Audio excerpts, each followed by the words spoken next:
reaction to the opening statements in a high-profile criminal trial against Pierce County Sheriff Ed Troyer. Today marks day 2 of jury selection in this case, and Fox 13's Frankie Thompson was there. And Frankie, when could this trial officially start? A judge says tomorrow afternoon is possibly when we will hear from Sheriff Ed Troyer's defense attorneys and prosecutors in this criminal case. Today, the state raised concern about Troyer contacting a potential witness and the question that presents heading into trial. During day 2 of jury selection in the criminal case against Pierce County Sheriff Ed Troyer, the state tells the court that Troyer texted one of their potential witnesses, a retired sheriff's deputy. The state does have concerns. We wanted to notify the court. This witness was not happy to hear from the defendant. Though the text from Troyer to the potential witness doesn't necessarily violate pretrial conditions, his defense attorneys gave an explanation and apology. I take the full blame. I simply asked him to do it. We're busy. We're picking a jury, getting ready for openings. He's got his contact information. We have the text. And it says, I'm just confirming this is your number.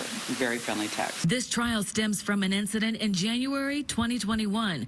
Officials say a black male newspaper carrier was making deliveries in Tacoma when Troyer began following him in his personal car. They tell us Troyer called in a large police presence, repeatedly telling an emergency dispatcher that the newspaper carrier threatened to kill him.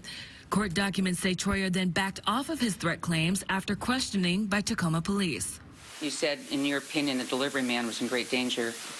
What did you mean by that? 8 potential jurors were called into the courtroom for additional questioning based on their answers to this copy of the juror questionnaire.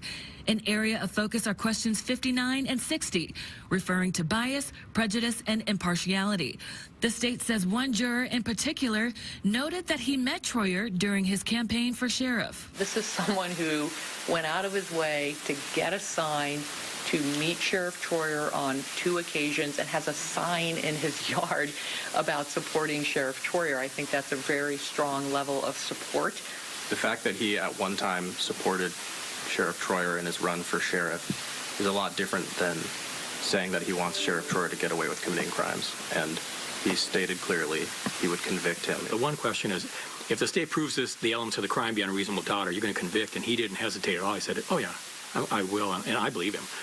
And so while this court understands the state's some of the concerns about the prior contact with the defendant, if the state proves this case, that juror would convict. So for that reason, the challenge for cause is denied.